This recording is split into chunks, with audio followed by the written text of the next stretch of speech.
Welcome to the Diffuse Podcast with host Philip Grindell, CEO and founder of Diffuse, a global threat and intelligence consultancy that blends psychology and intelligence to mitigate threats and risks to prominent people and brands.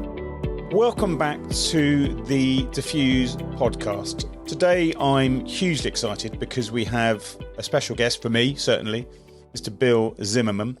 Bill has been a mentor to me, actually, for some years, and for very good reason. Because some of you will know that in 2016, I was asked to go into Parliament to set up a team looking at keeping our politicians safe. Well, Bill was asked to do that in 1987.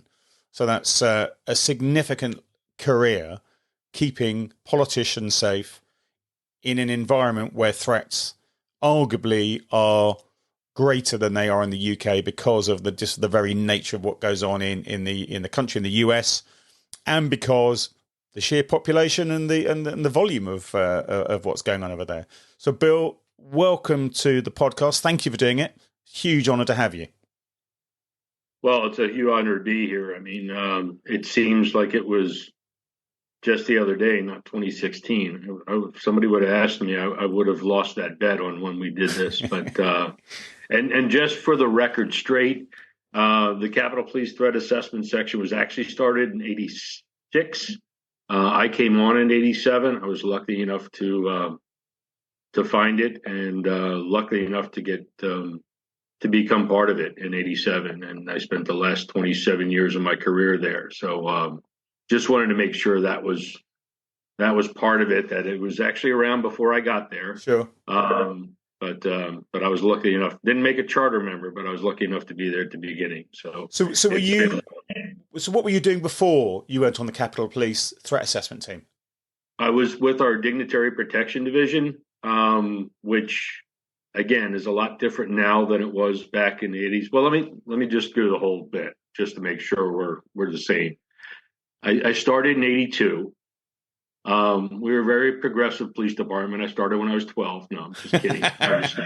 I was younger then. So I did the uniform bit like everybody, you need to come in, did midnights, went to day shift after I got married.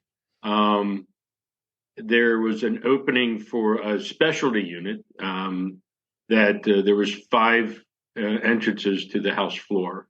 And they worked different shifts. They worked an hour before they went into session, and the uniform guys worked until no later than 11 at night. So it didn't matter what time they came in. And then when they were out of session, we were kind of filtered out, or whatever we had to do. So while I was in that specialty unit for a while, the doors were also had doorkeepers as well as plainclothes officers, which were part of the dignitary protection part. And I knew that because if something happened on the floor, they didn't want uniform rushing in. They had plainclothes guys rushing, which was fine. So probably after about a year and a half of doing that, I saw that there were some openings. And I was lucky enough to get accepted into our plainclothes, which was part of the same bureau where threat assessment came from. So I knew the guys that were there. I happened to be working at headquarters for something else for a couple of weeks. And while I was there, we shared a coffee pot. And I said, look, they're not back in session for a couple of weeks. If you guys need help, I'll be more than happy to help you. And they're like, I did what everybody else would do. The sergeant looked at me, he goes, can you type? And I said, sure. He didn't ask me if I could type well. He just asked me if I could type. So he let me come over, and every time they were out of session, I was detailed over there until I finally got transferred over, and the rest, as they say, is history. It's just from, we were talking before this started about how much it was so much different back in the late 80s and early 90s. It wasn't so scary because we didn't know what we didn't know. And the best part is nobody else did either. And we started doing just violations of law, right? I mean, we're cops. That's, we'd get staff call us and say, this guy's really angry. He's really mad. And we're like, okay, so what did he say? He said, I'm going to do everything in my power to make sure he's not in office next year. And we're like, okay, well, yep, you're right. He sounds pretty angry. If he threatens you, let us know, and we'll see what we can do. And, again, I'm not trying to excuse this by any means. It's the mentality of the 80s and early 90s. If you remember, that's when we were telling women that would come up and say, hey, my boyfriend said he's going to kill me if I leave. Right? We'd say, well, okay, I guess you better not leave, or right, or if you leave, don't let them find you. And again, I'm not condoning that by any means. I don't want to sound anywhere close to it, but it was, we have the laws, we take care of the laws, we enforce the laws until they give us a law that we could do something else with. Then we were kind of stuck. But luckily enough, I can kind of remember the time my partner and I were talking, and it seemed to be the rule rather than the exception. And the staff would call us and say, hey, we've been dealing with little Billy here for the last 3 weeks, 3 months, longer. We always knew he was angry. We always knew he wasn't going to get what he wanted. We knew that his views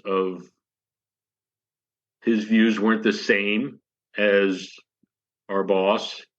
But he never said he was going to hurt us, so we never called you before. But today he said he's coming down with a shotgun and going to kill us all. What do we do? And it was that, like I said, that wound up being the rule that my partner and I talked to each other and we're like, what do you think if we could get the staff or our stakeholders, if you will, to tell us about these people before they made the threat? And we went to our sergeant and he said, well, yeah, but we got all this other. We're like, okay, we understand, but we might be able to throw a wrench in this, and maybe, because if they didn't make a threat, we didn't have any teeth really. And saying I'm going to do everything in my power to make sure you're not in office next year does not meet the elements of a crime. But to the person that is, they kind of, we don't know if they meant put a sign in their front yard, run against them, or do something harmful. But the only way we're going to be able to do that is to find their ideas before they reach that point of no return, if you will, or before they reached a point that they're going to make a threat.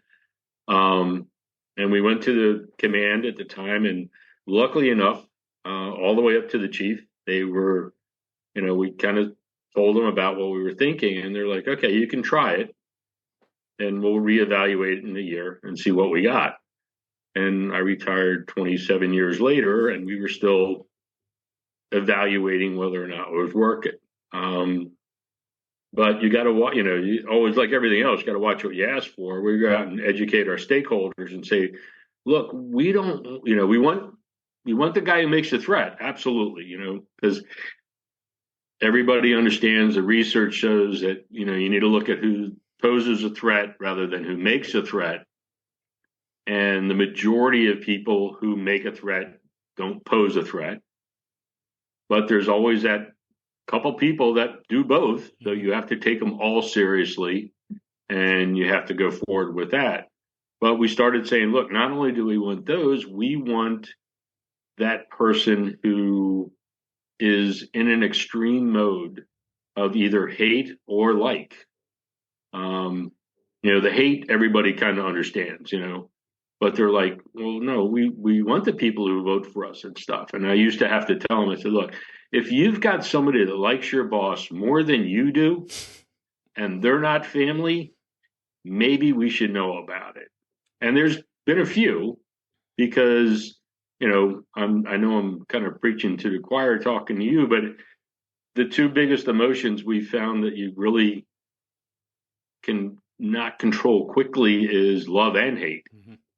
And if you get to the point where, I like this person so much and this is really great, and the world wouldn't exist the way it is and the sun wouldn't rise. And then all of a sudden they voted different than you thought they were going to.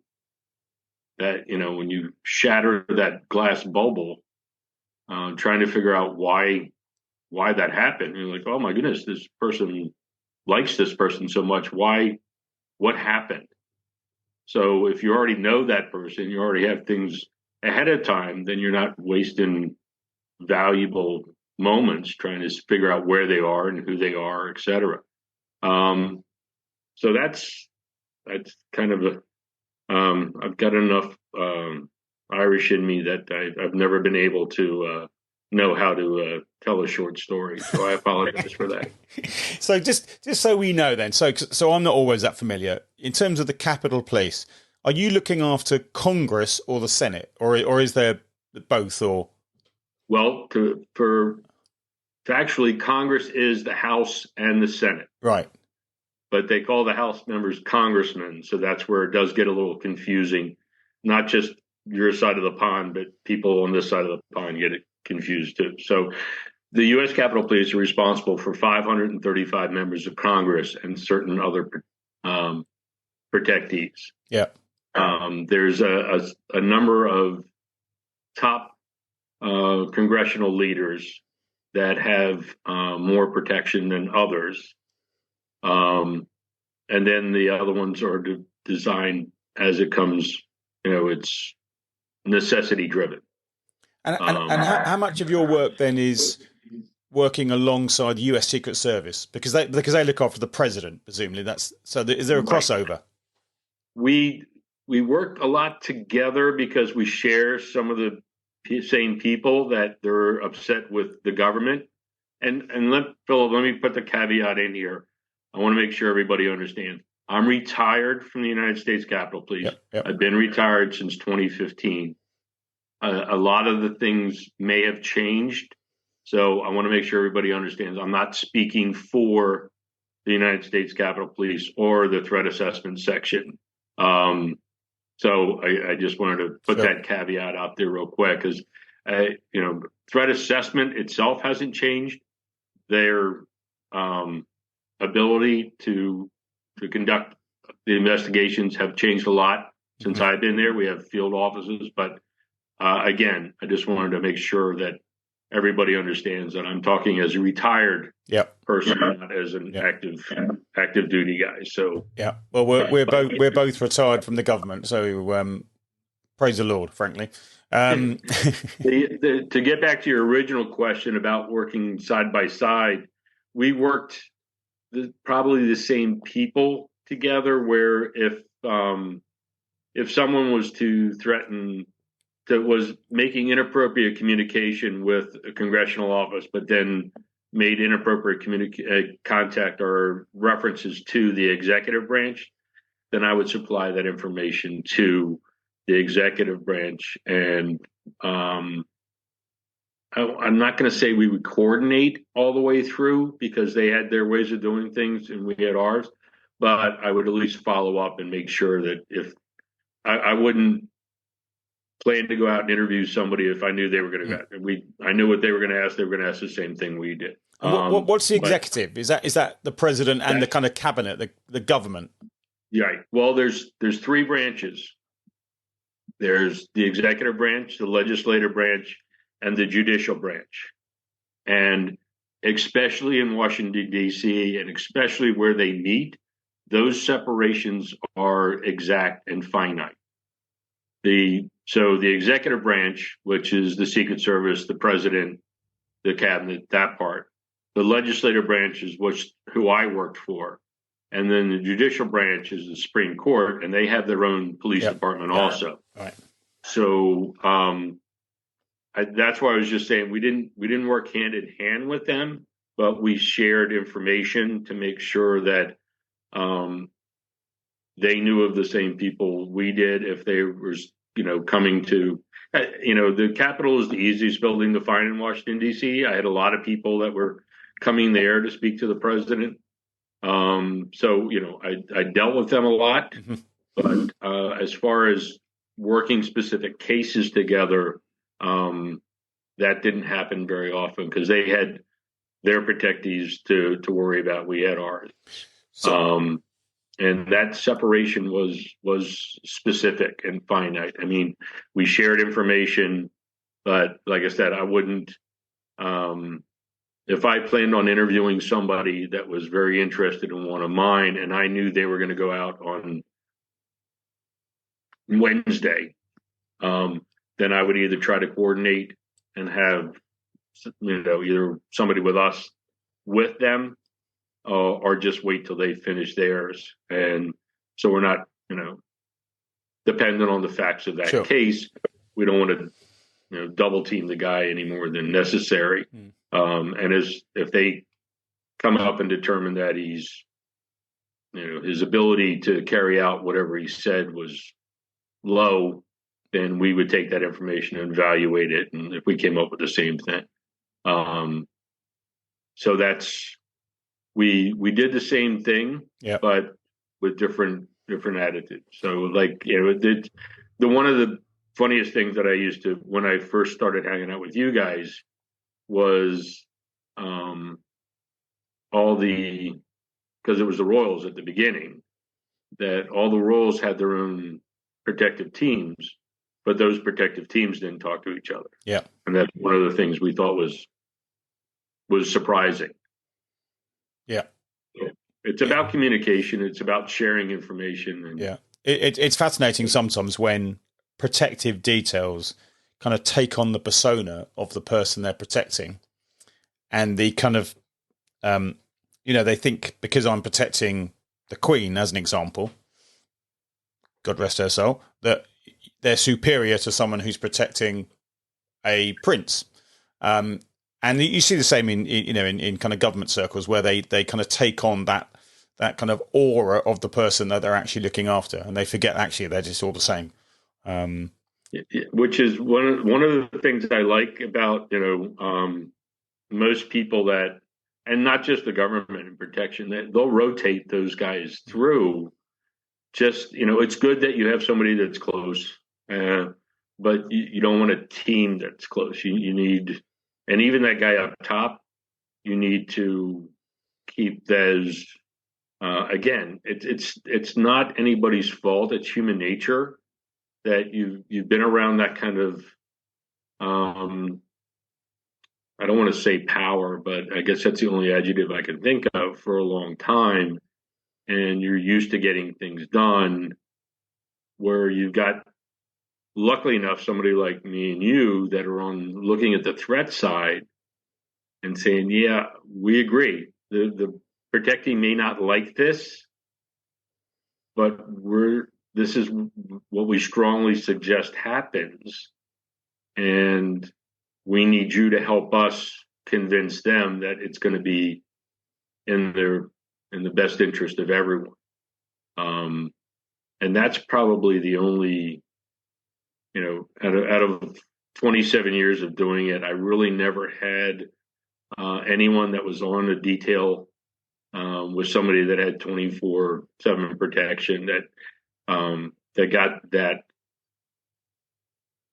to a point where they didn't understand that I'm going to tell them things that they may not like to hear. They only want to hear about the guy that's going to come up and be on the grassy knoll. And I said, well, I'm still going to tell you about, little Billy, because little Billy coming up and screaming in his face, to me, is just as concerning as the guy on the grassy knoll. Yeah. Because if I think little Billy is going to approach, I don't think he's going to approach with a weapon. I don't think he's going to be violent. But if I think he's going to approach, I can't tell you what I'm going to do next week, let alone it's not prediction. It's just what you have to do. And, most times, and I would say 90 plus times, if we ever got to a push and shove, the people on the detail seem to finally get off their horse, if you will, and understand that, this is about safety for everybody. I certainly don't want the protectee harmed, but I don't want the guy who's protecting them harmed either. And unfortunately, when we're looking at behavioral threat assessment, I don't want the bad guy harmed down. I want to make sure everybody, if they're that much, then they've got other issues possibly that they need to have addressed. And sometimes the court system is the only way to get it addressed. Absolutely. But most times, if you get it early enough, and you have somebody that's willing to listen, the outcome is a lot easier. Now, again, I'm talking the majority. We always have, as we talked about just before this started, the extreme ideation people, and it doesn't matter. You could offer them $1 million and they're still going to do what they're going to do. Whether it's for the wall or their dock or whatever. They're choosing their ideology as their motivation, and that's something we could probably spend a whole week on talking about. But just behavioral threat assessment itself. Honestly, the idea behind it, telling people what to look for, telling people that it's not the hate-filled letters, it's the different. They're the people that are out of the norm that may just be that. They may just be out of the norm, but we need to determine that before. And most times there's a lot of ways to address their concerns or their ideas without having to get them in front of a judge. And because that doesn't end it anyway. I mean, that just postpones it. Yeah. So, which is another thing that's always fun to try to teach your command that, we locked them up. We're good. Yeah. No, we're only good for, 18 months, 3 years at the most. Well, he'll be back or she'll be back. But it's having ruminated for 18 months and thought about it and got even more angry and more annoyed and everything else. Where their idea may have been against the government or the system, now they have a direct target because we've decided to make that person. And again, don't get me wrong. I used to tell everybody if I ever wrote a book, I was going to title it, "If I Locked You Up, It's Too Late." Yeah. And it means I'm out of options or somebody told me too late. But it really is just that simple. There's so many more options we have. And it's really uncoppish that's one of the things is to be able to help these people. Because most of them, they're, again, I'm not talking about the extremes. Most of them, they want their ideas heard. They felt wronged or disagreeing, and sometimes just allowing them a voice that somebody's going to listen to them. And again, I go back to the original. I don't have to agree with them, but I don't even have to agree with their motivation. But if that's what they need to do is to get their message across in a nonviolent way, I'm all for it. And not to say anything about my friends on the other side of the pond, but I used to tell them that's what makes America great. We're allowed to talk bad about our politicians and talk bad about them. I mean, you guys get to do it, and not you guys, but the politicians get to do it at each other when they're in there, which I think is absolutely phenomenal.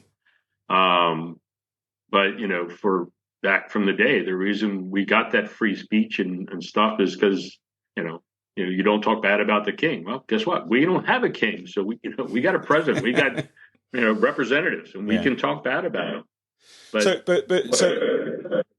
So one of the questions I was going to ask you around is this kind of evolution of social media and all that type of, I suppose, platform to communicate. So, but when I look at the politicians in the UK, actually very few the percentage that of the communications that are directed via social media is still relatively low. It's about 15% of all the unwanted communications is still pretty low. It's in other areas that the majority are sent.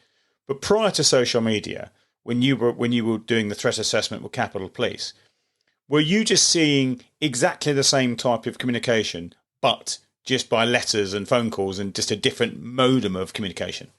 It's a different mode. Yeah. So the same really, topics. Same basic topics. I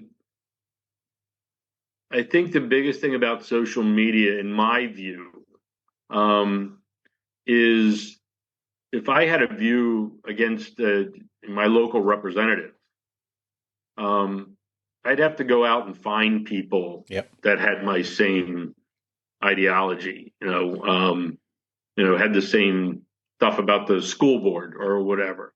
Now I just, I type in, Montgomery County, Maryland, I don't like the school board, and I've got, hundreds, if not thousands of people that now we have that same that support system. Mm-hmm. And it's good and bad. Don't get me wrong. I mean, I love and hate the internet. But, especially with some people that were going to the extreme part, it was really hard to find people that held those type of views that were that far. But, I remember, we used it, and it's not funny, but there's people that to this day still believe that they've been working for the government since they were 2 years old because their parents were in the government, and they just realized it now that they're 33 or 44 or later, and they want their compensation, and you could have a conversation with somebody like that, trying to help them understand that what would you done, why were they doing this. And now again, they go on the internet, and it's not just me. Yeah. There's hundreds and thousands of us that the government has done this to. And so, again, I'm not trying to dispel their belief system if they're delusional or no matter what, but to help them understand that it's not the norm. Sometimes it is beneficial to moving forward, but with the internet, and it's just, again, I can tell you, you can type in, I love ladybugs, and they're going to take over the world, and I can find people that will do it. And so when you look at the attack on Congress a few years ago, the kind of the most significant attack recently when since you guys been here. Well, yeah.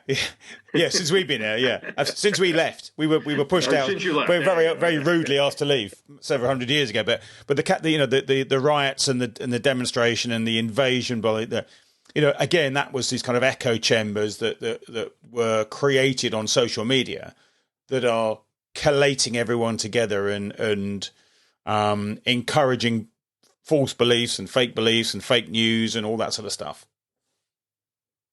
It's a little bit of everything. And just, again, for the record, I wasn't there then. I wasn't anywhere close. So anything I discuss about that is all from what I've read in the paper or in books about it. But it was a coordinated, just from looking at it, it was a coordinated attack. And that was not done on social media. The rising people up and getting everybody there. But the actual attacks and that occurred were planned, and it was planned by a very small majority of those. And it's like anything else when you get into that group mentality and everything, you kind of get swept up in the moment. Mm-hmm. Sometimes it's a good thing, sometimes it's a bad thing, and this one was certainly a bad thing. I think the aftermath is what not concerns me, but that's what the internet is, the social media part is. I mean, there's still people believing that the people that caused the biggest damage were insiders in the government that caused it. That everybody that was there to protest were peaceful and just came to do their First Amendment, but it was because of a small number of people that were part of the government, were part of this great conspiracy that caused it. That I find, again, and like I said, it's akin to me to, as I talked about earlier, it's akin to me. There's people that are out there that believe we've never been on the moon, and that's fine. But now you're talking about an insurrection of the government, and that's something totally different. Where to actually believe that a small group of government officials could cause that kind of harm, what would be the benefit for them? Yeah. As we go forward. So if we get back to behavioural threat assessment. So obviously you've spent a good part of your life doing it within government. You're now doing it within the private sector. I know that you also teach it because I've been on some of your courses, which are always excellent. So when a job comes into you, how do you start? What's your kind of starting position? What's your sort of process of analysis? Well, my first thing is to find out if, honestly, if the situation still exists. There's a lot of people, I shouldn't say a lot, some of the people that contact me are trying to play Monday morning quarterback. The situation is actually taken care of and they need to move on, but they can't let go. And it's sometimes because there's something else that has occurred in the States or the world, and they're now thinking about little Billy that they had last month or last year. And what do we do? What happens if he comes back? Well, let's address that if and when he comes back, and we can do that. But most times, especially I'm a referral by I don't advertise, so I'm always usually get a referral. There are some organizations, insurance wise and stuff, that I'm listed with that, but they most times it's hey, you're discreet and we're not sure what we have. So let me tell you what we have, and then we'll determine whether or not we need to go forward. Which is one of the nice things about being the retired guy. I didn't have that option when I was on the job. Mm-hmm. If it was a concern, then by goodness, you did something. Mm-hmm. Yeah. And that's fine. But so the process right now is first off to see if the situation still exists. And if it does, then who is going to be working with me with that school or that corporation or that entity as we move forward. And we're hiring you. And I'm like, okay, yes, and I will be part of this, but this is, nothing is done by one person anymore. And, I prefer a larger team, but I also understand there's a lot of people and organizations and even schools that don't have a team. So if I'm working with one person, then it's still going to be a discussion about how we move forward. This is when it's, of course, a non-imminent situation. I mean, This is when it's, I've got little Billy that's making us feel uncomfortable, whether it's in a school or a corporate setting. Mm-hmm. But I try to make them understand up front that I'm a consultant, not a fixer. Mm-hmm. We discuss it, and I give them options, and it's up to them to determine what option they take. I will certainly tell them what I feel is the best option and what could be harmful, but I don't make those decisions for them. We do this as a team because I've had people and organizations that I felt I was giving them informed information to move forward, but I didn't know enough about the culture that I was working in, and getting the understanding of that culture changed my ideas on how to move forward. So that's why you always really got to have a team in it. And I mean culture not as heritage. It was culture of that company. That they do things very differently. And it was a great company. I will tell you that if they ever go public, I love they were very employee oriented, supportive, maybe almost to a fault, where they had an employee that maybe had some issues that they could have addressed previously. And I've seen other organizations do it where they felt that they're, this person is willing to work for us and we're going to stay with them all the way through, which made, again, moving forward a lot easier. But it's like everything else. If they could have brought me in when it first started, we'd have a lot more options than them trying to fix it themselves. And since then, they've gone to some classes and learned that, and it's not changing their culture, but it's helping them understand that you can't fix the world, but you can fix your little part of it, and you can only control what you control. And that's sometimes the hard part. So is all your work around violent risk assessment, or is some of it, because we're in the commercial world, is some of it around their concerns around the reputational harm that this incident might cause? Well, it always did both. Even when I worked for Congress, I mean, I didn't want to, even if somebody had made a threat that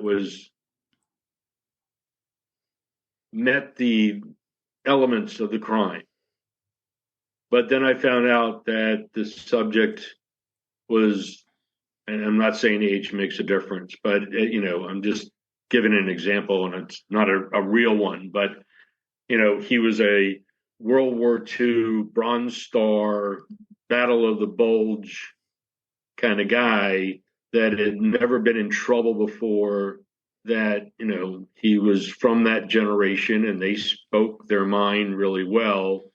And what he said was absolutely incorrect to say, but do I want to arrest him and have him be the poster boy for all the guys that weren't in the service but wanted to be, and say, look what you did to him, now I can do this. So it's kind of the same thing, if you will. The reputation of my stakeholders at that time are still going to be the reputation of the corporation or the school, that they, if it gets out, or if this person does do something, what's that going to do to their overall, people's, whether they buy their product or go to that school or support that idea. So it's always been in the back of my mind that I've told clients that, yes, we can do this, and you're certainly, but I want you to think it all the way through, that you're doing this to, and we'll just make it up, this employee in Michigan. So if this happens in one of your employees in Texas, you're going to have to do the same thing. You don't have an option. You can't pick and choose. People have guns in their cars in Texas, and if you're saying you can't have a gun, I'm not saying the corporation did this, but it's just the easiest example on our end, that if you can't have a gun on property, even in your car in Michigan, then it's either all or nothing. And that's when they stand a step back and go, okay, I get it. But what can we do for this situation at this point, and then we can talk about the other options. But I'm sure you've seen it. What I've come up with a lot is people want to paint with a very wide brush. That'll cover numerous situations, as opposed to having them understand that behavioral threat assessment is about the individual, not about that group, not about your new employees, not about your guys getting ready to retire, not about your managers, not about your freshmen. It's about that person and what's going on with that person at that point in time. Which usually when you get them early on in the case, they get it, they hold on. But I've had, you've hoped that everybody learns, but like anything else, I've had clients that we did a 3-month case with, and 2 months later they're calling me about a person that they've been dealing with for 6 months, and I'm like, weren't we just talking 2 months ago about some? Well, that was about somebody else. Yeah, but you knew we kind of went through this, and you were trying to manage that other person then. Why didn't you just ask me then? I'm like, well, we thought we had it. Okay, that's having them try to conduct a behavioral threat assessment without being trained on how to do. Because I would prefer that the majority of my clients allow me to come in and others to come in and explain to them what it is, what to look for. And because they're first line and they're going to be able to identify those subjects a lot earlier, or should be able to, I shouldn't say should be able to identify and have a lot more options. And they only need to call me for that one they missed, or that one that didn't show any prior pre-attack behaviors or concerning behaviors. And then we could really focus on that, as opposed to the wide net on what they have. I would prefer that they not need me as much as they do, which is one of the nice things about being retired, right? I prefer that my clients can do it in their own team, and if they're not sure, then they can come out to us. But most times, they can handle it. And when I first started doing this on the private side, getting HR to sign off, I won't say it was a battle, but it was really trying to get them to understand, because why would go in there and try to put together a behavioral threat assessment team, and the HR directors, that's our job. What do you're not trained in mitigation. Absolutely right. We don't want to take your job. We just want to help you when you get that one that doesn't fit your boxes, that you have more options to go for. And that's, once that got out, now we've got, an ATAP. I mean, I think there's probably more HR people than I've ever seen before, which is phenomenal. That they're understanding that we're not trying to either take their job or do their job. We just want to be able to make sure they understand that there are more options than what they in their little silo, that we can share information, and it's to the mutual benefit with everybody. Because threat assessment is a multidisciplinary approach. Has to be. And it's even in I don't know. Probably should have asked before, but you don't. In none of your schools, in your grade schools or high schools, you guys don't have any law enforcement on site. You wouldn't even have threat assessment teams. In fact, interestingly, one of the big challenges for some of the organizations in the UK is that you will have a large US corporation that is used to operating with a threat assessment team and everything else in the US. In the UK, that same organization won't have a threat assessment team at all, because they just don't see the same issues or the same threats. They don't recognize that workplace violence is an issue that they should be dealing with. in many ways. So we don't have law enforcement in schools. We don't have many threat assessment teams, if any, in businesses. Yeah, and there's still a lot of businesses on our end that should have them that don't. I'm not up to full speed on what exactly happened in California with that new legislation there. I'm still learning, so I'm not even close enough to even make contact. I like the idea, but like in some of our states, they've mandated threat assessments in schools, but they've not supplied them with any resources, support. But then we've had other states that have mandated it, but have given them support and money and training and the ability to continue to train. So it's you're not alone. We can just pick out a couple states that'll be better, but it's there's still states out there that that think they're doing it, or they're doing it on paper until you go in and say, and unfortunately, in the last few years, we've had teams that on paper they said they had a threat assessment team, but when you asked the last time they were trained, it was 7-8 years ago.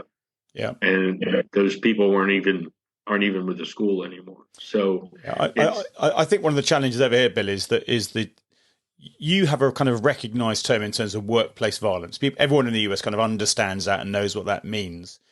We don't have a generic term, and actually wider than just the UK, across Europe really.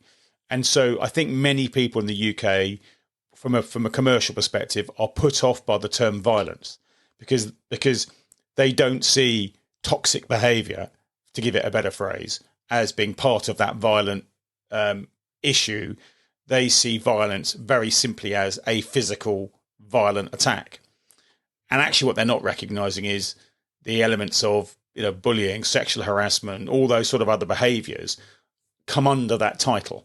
And I think the big challenge over here, frankly, is that because we don't have a kind of agreed terminology that encapsulates that, people don't recognise it as an issue that needs to be dealt with in those terms. If you talk about workplace violence or work-related violence in the US, everyone knows what you're talking about. And I'm kind of a little surprised about that, and because even the easiest way to explain the threat assessment process is, like you just said, the bullying and the sexual harassment, and everybody has different views on sexuality and all that other neat kind of stuff as we go forward, but sexual harassment is nothing new. And I will tell you, I've never experienced it myself and talked to anybody in the UK that has, but I'm not going to be so naive to say that it doesn't exist. Now, is it the 1950s, 60 mentality that, that boys will be boys? It's interesting. We've had, over the last, I suppose, if you even go back to the last 18 months, we've had some huge organisations in the UK that have had a vast amount of very negative publicity from a collection of historic cases that have come forward. So a whistleblower comes forward, all of a sudden there's 150, 200 reports around inappropriate behaviour within the workplace, toxic behaviour, whatever you want to call it. They're all nothing new. We know they're nothing new, but societies change, and therefore societal norms and what's acceptable and not acceptable, etc., changes as well. But we are seeing it as a very prevalent workplace issue here in the UK now, and we're seeing it, and people are becoming more able to talk about some of these issues and raise these issues and challenge powerful people, etc., within organisations. But we're still not seeing, I don't think, we still don't have a generic term that we can all use where we all know we're talking about the same thing. And clearly the term violence puts people off because the connotation is a physical violent act rather than the sort of things we've been talking about. And that's why we don't have the behavioural threat teams in the big US companies, as an example. So I recently met up with a few colleagues from big US brands who were coming over here because of this disconnect between some of their US people that were being moved to the UK to work in executive positions. They were used to having a behavioural threat assess team in the US. They don't have one in the UK, and no one quite understands why. Yes, we don't have the same issues in terms of some of the mass attacks, etc., the firearms bits and pieces, which is a whole different ballgame. But we still have inappropriate human behaviour, and that has got massive reputational issues, massive financial issues for these organisations. But we don't. It's not commonplace in the UK to have those teams in sight dealing with these issues day by day. Is it that the HR is addressing it the best that they can?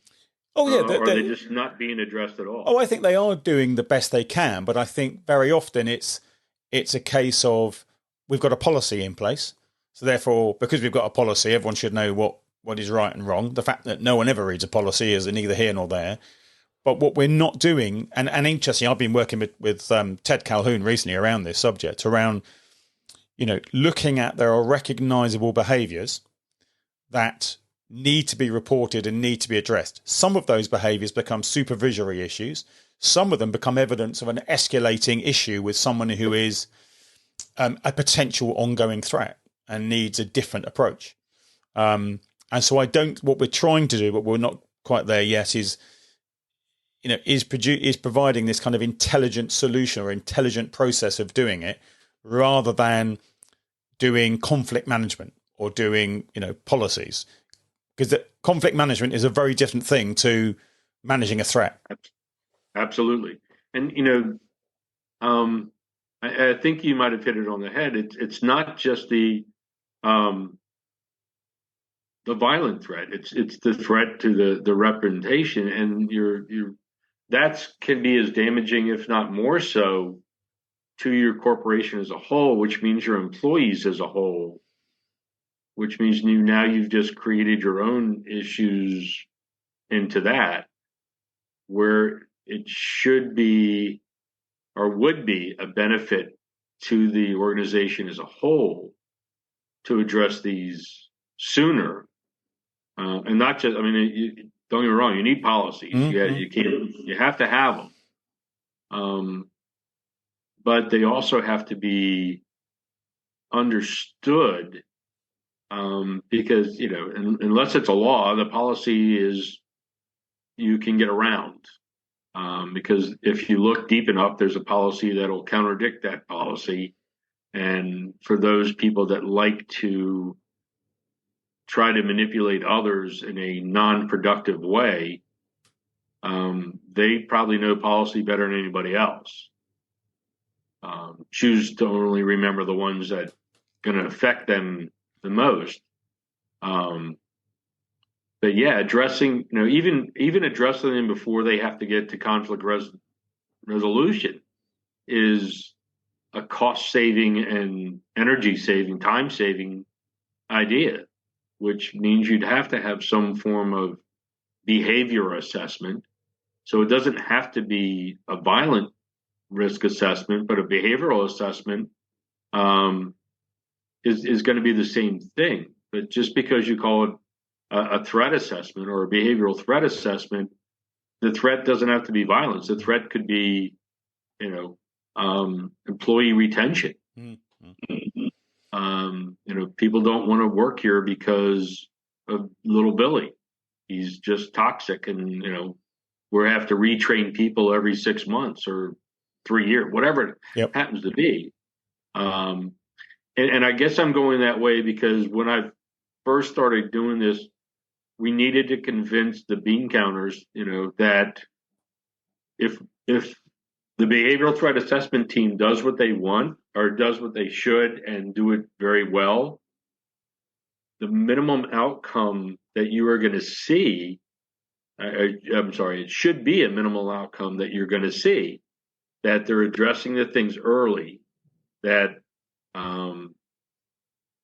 I put it akin to, you have a fence around your house, but people can go over your fence.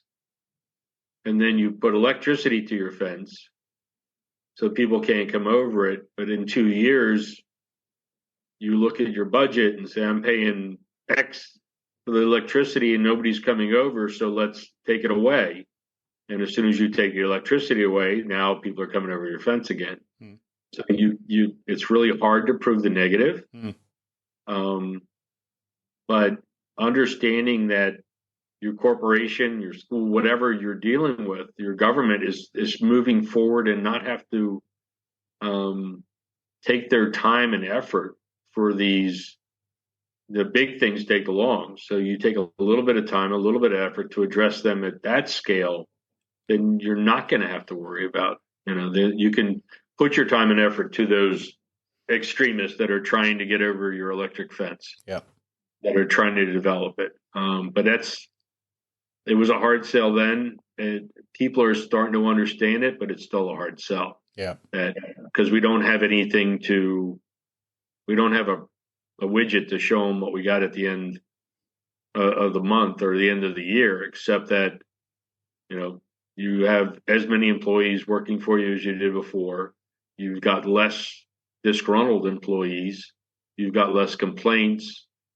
You've got less people that are in fear, but you got the same numbers. So yeah, it's a battle that I don't think is ever gonna go away. But it's, unfortunately it takes something bad to happen for people. And that's, again, it's not just a one time that something bad happens that everybody looks at it, but 4 years down the road, what they don't have is a memory. And they're like, well, okay, that happened once. Yeah. What's the chances of it happening again? And, I can go back and say, well, they tried to bomb the World Trade Center once, and what was the chances of them doing it again? Well, pretty darn good. And I'm certainly not, saying terrorist acts and threat assessment are the same, but that's the mentality of it's not going to happen, or it hasn't happened. So why do we keep trying to stop something that's not there? And it's not there because you're addressing it and you have stopped it. So over your sort of 30 plus years then in threat assessment, what's the biggest change do you think that you've seen? Besides the amount of people that are actually out there and understanding it, behavioral threat assessment itself hasn't changed. We still teach people to look for behaviors, not statements, actions, not words. Now addressing those is what I think is mostly changed. I put it akin to, in the early 90s, a lot of my investigations were done from a desk. I didn't get to travel as much. So a lot of the first interaction with people that made something of concern, a statement or facts. Remember those? Yeah. I could just call them and say, hey, I'm Bill from DC. I got this letter, I got this phone call, reported this phone, what's going on? And, they could tell me or not, and we go forward. Sometimes I'd have to call them and say, it's Detective Zimmerman, I need to talk to you about this. And most times it would be, I was just really upset, or, he's a piece of work and I'm going to do what I got to do. And I've just seen it on, YouTube and everything else. These guys, have, whether it's the Capitol Police, the FBI, Secret Service, come up and say, hi, we want to talk to you about the letter you sent. I said, no, I'm not going to talk to you.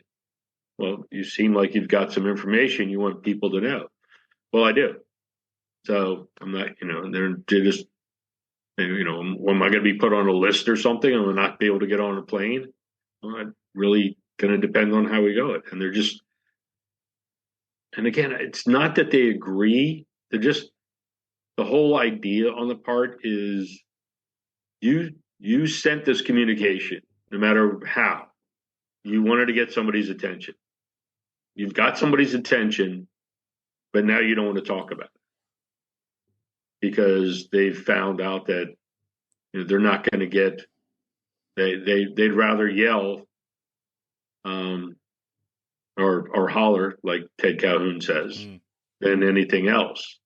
But once they get somebody's attention, They just don't. They clam up and then they just go away. And then till next time they're on the internet or writing a letter, and they'll do it again. And if somebody comes to their door and says, "I'm going to talk to you about," I'm not going to talk to you. I don't have to. You're absolutely right. They haven't committed a crime, and that's what we're trying to prevent, is for them to do it. But we also want to give them an opportunity to speak. And before, when I said, "Look, you wanted to get somebody's attention, you got mine. Tell them, what is it you want the world to know, or what is it you want Congressman Jones or Senator Smith or whatever it happens to be to know? I'm here to listen," and they'll tell you. And again, I don't have to agree with them. I don't have to understand them, but letting them at least tell me what it is, as opposed to now what I've seen, again, just on the internet, when somebody goes up and says, "Hey, I'm with the government. You wanted to get somebody's attention. Here we are." Well, what are you going to do to me? I'm here to talk to you. And they're just not doing it. It's not the same. Their motivation to me is the same, that they want people to listen. But then when they get somebody's attention, they don't know what to do. They can't talk about how nobody's listening to them when somebody comes up and tries to talk to them. There's a huge amount of psychology involved, isn't there? So there's so much going on in people's minds, and it's so much more complex than just being black and white. Sometimes it's, I just need some attention. Sometimes it's, I've got a genuine grievance and no one's listening to my genuine grievance, and I want someone to listen to it because I've got something that I think is relevant. Others, they are, as we've talked about, some people are mentally ill and therefore they have expressed themselves in ways that causes alarm or concern. But unless you actually deal with each case, as a case-by-case, bespoke case, you won't know. You can't deal with it as, this is how we deal with it. It's got to be an individual, because we're all individual personalities, and every case has its own grievance, if you like, that it initiates by, and there's a reason behind it. And some of them are right. Some of them are absolutely right. They've been wronged, and they've got an absolute right case. It's just the way they go about it might not be the most effective, but they've got to that point because they've not been listened to. Right. But everyone, every threat assessment case is a bespoke case. And sometimes I get asked, have you got a software package that you can use that we can just do all this? And, is there a bit of AI that can do all this? And I'm always saying, well, not really, because it's bespoke. It's about context. It's about human psychology. It's about things that you can't just run it through a machine and come up with an answer. It's more complex than that. And that's one of the things, I've always told everybody, it's probably why I've been doing it for over 35 years, is you're never going to get bored. But as soon as you start looking at cases in groups, then you've lost. If there's going to be some similarities. They're, in a school, they're going to be, 13 to 18 years old. Other than that, that's probably the only similarities you're going to get, because, little Philip's home is going to be different than little Billy's home. And it's just, when you stop looking at the individual and the behaviors of that person and determine why now, what changed, what hasn't changed. I still, again, like you, the pathway to violence has been ingrained in me. But, I'm not as interested in a grievance anymore as until the ideation, because we've gotten too many examples now that today we still don't know what the grievance was, or if there was one. And unfortunately for me, the easiest example is the Vegas shooter.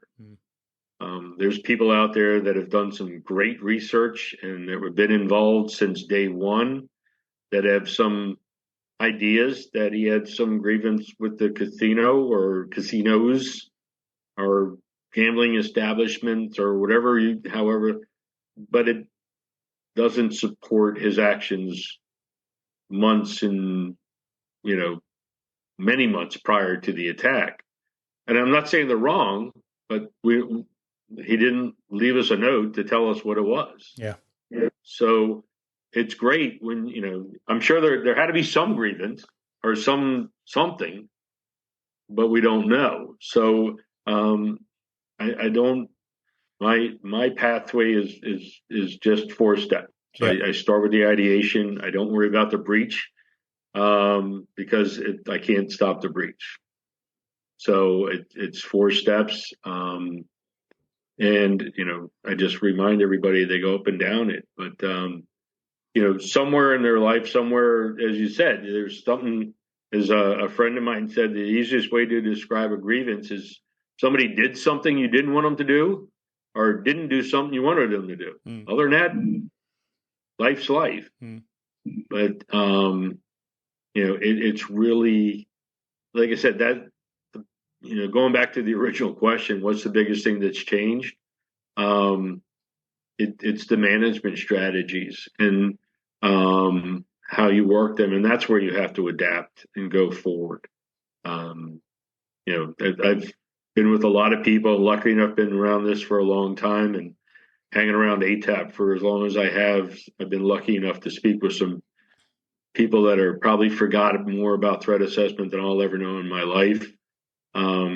That have tried to do some research on management strategies, but you can give some great ideas that this, here's something that you might need to try if that fits with that individual.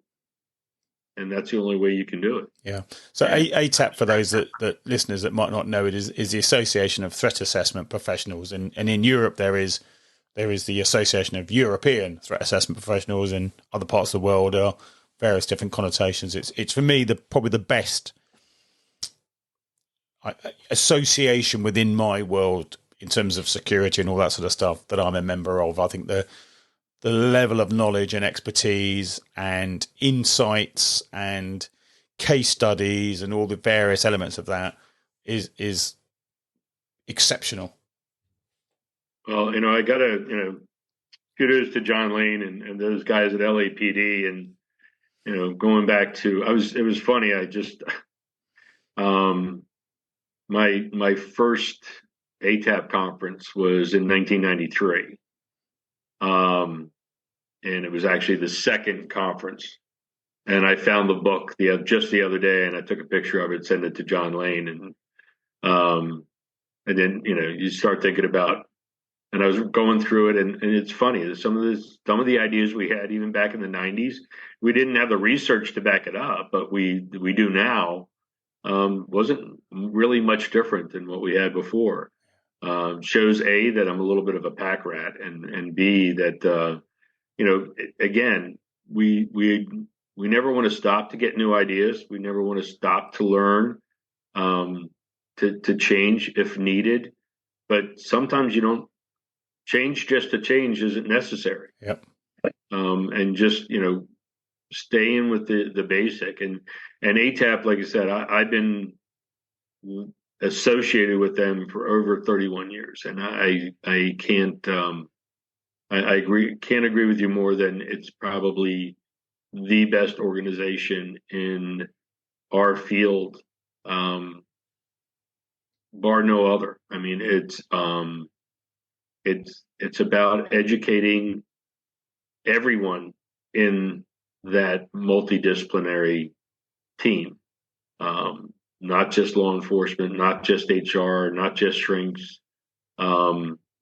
It's just phenomenal, and we continue with some great support to keep moving forward with that. I mean, I can remember when there was 300 of us or so, and I think now we just topped 4,000. And I just think that's phenomenal. On one side, it's also kind of shows where we are in the world, that we need that many people to do it. But it's great that we have that many people interested in learning best practices and not just reading a book. Reading all the books that are out there, and continuing to learn. It's when you stop learning is when you don't you're not doing your job, and you're not worth what you got. Well, I think that's a good place to end, Bill, because I could, as always, spend the entire night talking to you and learn from you. It's been such a pleasure having this time with you, as always. You won't admit it, and you won't. You'll poo-poo it, I suppose. But you are one of the kind of legends of the threat assessment world, because you've been doing it longer than almost anybody in an environment where many of those threats were genuine. And so it's a real pleasure to have you as a friend and as a guest and as a mentor. And thank you so much for spending the time with me. It's been an absolute treat. Well, I do appreciate you having me. I think I've learned as much from you as you from me, and from all the other people that we dealt with. And I do appreciate it. And one thing I will promise you is that it won't be years between us having conversations like we did before. So it'll be a lot sooner. But thanks again for having me. I hope it was close to what you wanted. And I'll be more than happy to come back again if we get any questions. Exceptional. Brilliant. Thank you, Bill. Thank you for listening to the Diffuse podcast with host Philip Grindell, CEO and founder of Diffuse. Please rate, review, and subscribe on your favorite podcasting platforms.